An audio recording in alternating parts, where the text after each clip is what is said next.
Yo, balik lagi sama gue di channel Bermatin. Dan ya, pada kesempatan kali ini gue akan mengupdate lagi untuk Bitcoin. Jadi kemarin juga sudah saya update untuk Bitcoin dan juga quick update mengenai Solana gitu ya teman-teman. Dan ya, hari ini market kembali merah merona. So, akan saya bahas dulu untuk Bitcoin secara daily time frame di hari ini, hari Rabu ya guys ya. Oke. Jadi so far untuk Bitcoin secara daily-nya ya, dia lagi retest untuk bagian bawah trendline dari potensi bull flag pattern ini. Jadi memang ini terlihat candlenya tuh di bawah ya dari si garis trendline ini.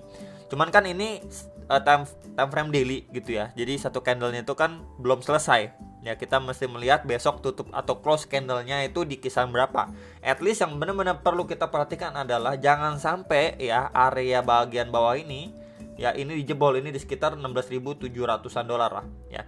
Jangan sampai secara daily ini kita bisa lihat ya, range area sini kan sebelumnya udah saya mention ya.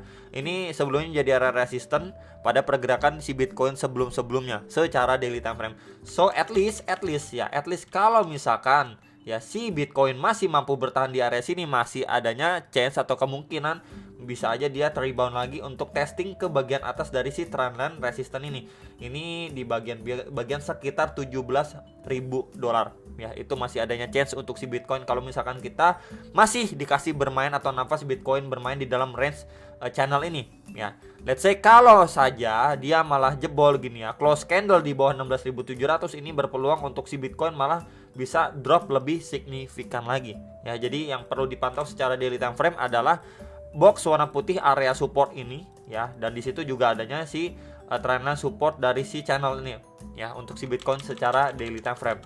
And then untuk RSI-nya pun kita bisa perhatikan di sini dia masih belum mampu break dari level 50-nya. So kalau misalkan dia masih belum mampu break dari level 50, kalaupun si Bitcoin itu mantul nggak terlalu powerful gitu ya. Dan kita juga mungkin market juga masih menunggu untuk rilis data CPI sama kenaikan suku bunga yang akan berlangsung di minggu depan.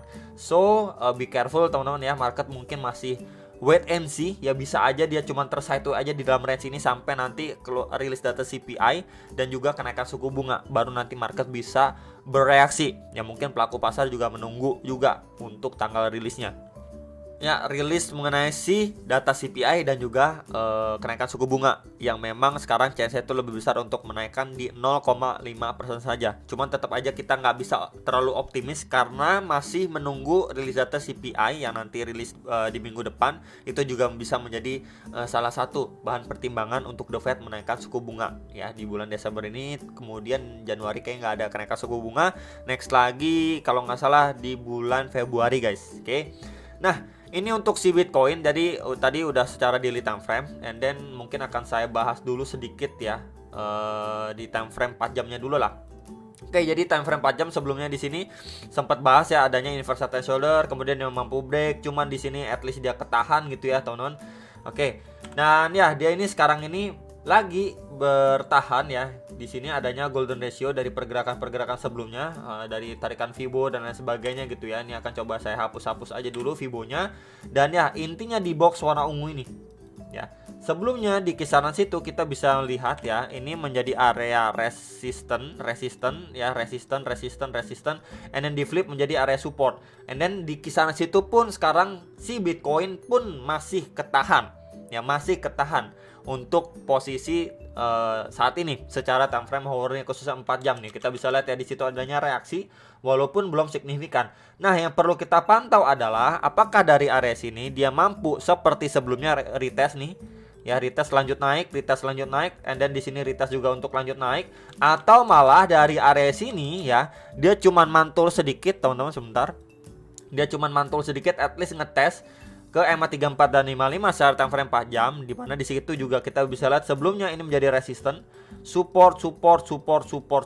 Nah, jadi di situ adanya converse of resistance yang sebelumnya terakhir kali menjadi support gitu ya. Ini di sekitar 16.900 sampai 17.000 dolar. Jadi area sini yang benar-benar krusial yang perlu diperhatikan untuk si Bitcoin. Apakah pemantulan ini hanya sekedar retest untuk dia lanjut turun lebih deep lagi, atau memang di sini dia untuk siap lanjut naik lagi? Ya, karena memang kalau kita lihat dari pergerakan sebelumnya pun ya, di sini adanya pelemahan juga. Kita bisa lihat di sini. Di sini coba naik ya, coba naik. Kemudian dia retest lagi ya. kemudian dia coba naik lagi, ya, kemudian dia kena reject lagi, ya. Di sini dia coba push lagi lebih tinggi, higher lagi, tapi drop juga, ya, testing EMA 34 dan 55. Di sini adanya pullback atau mantul sedikit lagi, ya, di area resistance sebelumnya di box putih, kemudian dia drop signifikan. Jadi ya kita bisa lihat at least berarti posisinya dia seperti gini nih teman-teman. Waktu adanya penguatan, nah di sini, ya. Jadi makin lama memang tetap ada penguatan, tapi penguatannya pun lebih cenderung terbatas, ya. Jadi yang perlu kita perhatikan adalah apabila dia mantul di sini dan kena reject di kisaran range yang tadi saya bilang, ada kemungkinan untuk si Bitcoin malah lanjut turun lagi, ya. Jadi itu yang perlu diperhatikan. Dan yang nanyain box putih ini di kisaran berapa, ini di sekitar 17.100 sampai 17.200 dolar.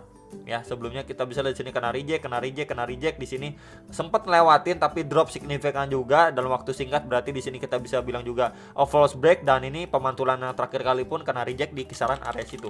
Ya, ini si Bitcoin secara time frame 4 jam. Nah, ini another perspektif, ya.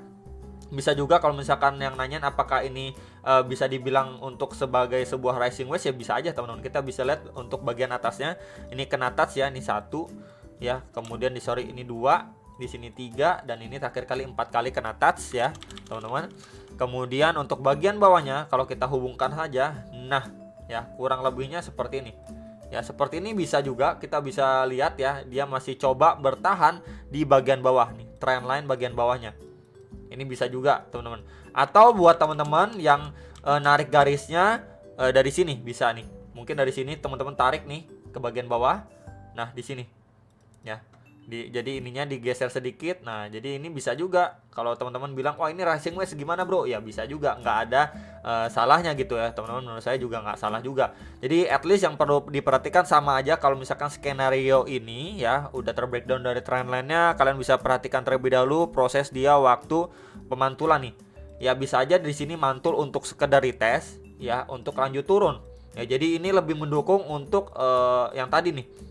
Ya, skenario yang tadi kalau misalkan dilihat dari perspektif rising wedge, ini lebih bisa dibilang lebih yakin lagi lah, bisa dibilang kayak gitu, ya, lebih yakin lagi. Oke, ini naik untuk retest, ya, di trendline ini udah jebol sebelum lanjut turun lagi. Dan kalau next turun pun kisaran berapa, kita bisa mengacu pada pergerakan sebelumnya. Di sini menjadi area support nih, di sini juga support, ya, di sekitar 16.350-an dolar, ya. Ketika ini drop, naik, retest, lanjut naik. Jadi di situ adanya semacam tahanan support juga, demand juga bisa dibilang, ya. Cuman saya sih biasanya bilang ini adanya buying power yang lumayan ketika dia retest, kemudian harganya disorong naik lagi. Dan pada pergerakan sebelumnya pun area situ juga krusial, yang menjadi area support juga nih pada pergerakan si Bitcoin sebelumnya. And then bahkan terakhir kali di sini pada 29 November 2022, ya. Jadi bisa diperhatikan sekali lagi untuk next area untuk si Bitcoin, apakah di sini juga cuman naik untuk retest atau malah dari area sini dia ngejemput lagi, ya, untuk buy ordernya sebelum dia benar-benar lanjut naik. Ya, istilahnya di sini mencoba naik nggak kuat,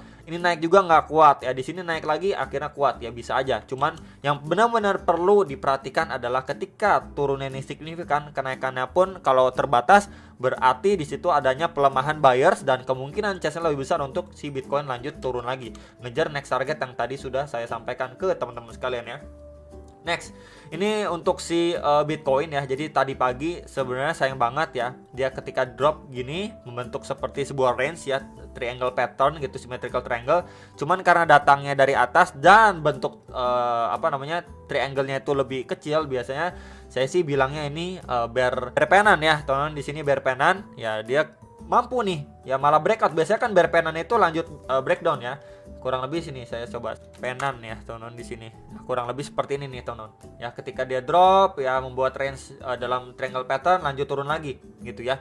Cuman, ya, di sini kita bisa lihat, ya, memang ini bear penan, ya, di dalam triangle pattern, dan akhirnya dia break cukup signifikan di sini, ya. Di sini signifikan breaknya. And then waktu retestnya pun kita bisa lihat, ya, tercicil beberapa candle nih, 1, 2, 3, 4, 5. Bahkan 5 candle waktu dia koreksi, ya, dan di situ juga ada EMA 34 dan 55. Sayangnya nggak lama berselang lanjut langsung di drop signifikan, di dump signifikan, teman-teman, ya. Jadi sayang sekali untuk si Bitcoin. At least kalau misalkan kita mau lihat si Bitcoin lanjut naik lagi kan, at least, nah, ini seperti ini gitu, ya. Ketika dia mampu break, retest untuk lanjut naik lagi gitu, untuk lanjut naik lagi. Yang kita dapat malah dia udah breakout, retest, malah drop signifikan. Nah, yang perlu kita perhatikan adalah sama seperti sebelumnya. Ya, dari area sini dia adanya pemantulan. Ya bisa aja untuk retest sebelum lanjut turun lagi. Ya, atau memang ya di luar dugaan kita, dia cuman bermain di dalam range area sideway ini, teman-teman. Nah, kita bisa lihat ya. Ini kan bagian bawahnya. Sebentar nih ya, di bagian bawahnya kita bisa lihat nih di sini box putih ya. Ini di bagian bawahnya. Dia cuman at least overall ya, secara overallnya dia cuman bermain sideway di kisaran sini aja. Cuman dia ngejemput untuk likuiditas bagian bawahnya. Di sini 1 2, di sini 3, dan ini bagian atasnya. Ya, bisa aja dia cuman bermain di kisaran sini sampai nanti ya menjelang rilis data CPI dan juga kenaikan suku bunga. Ya, malah ini yang orang-orang nggak ekspektasi, wah ini bakalan drop lagi, malah dia naik lagi, masuk kandang lagi, sideway lagi, nge-spike bakalan to the moon nih, kena reject, turun lagi, masuk kandang lagi. Ya, menurut teman-teman bagaimana, bisa ditulis di kolom komentar bawah video ini. At least kita bisa perhatikan untuk bagian area tengahnya ini di sekitar 16.880, bagian atasnya ini $17.140 ya. Kemudian untuk bagian lebih atasnya lagi di sini di sekitar $17.300, $17.400, dan bagian bawah di box putih ini ya, waktu bagian drop di bawah ini di sekitar $16.700 sampai $16.800 untuk si Bitcoinnya.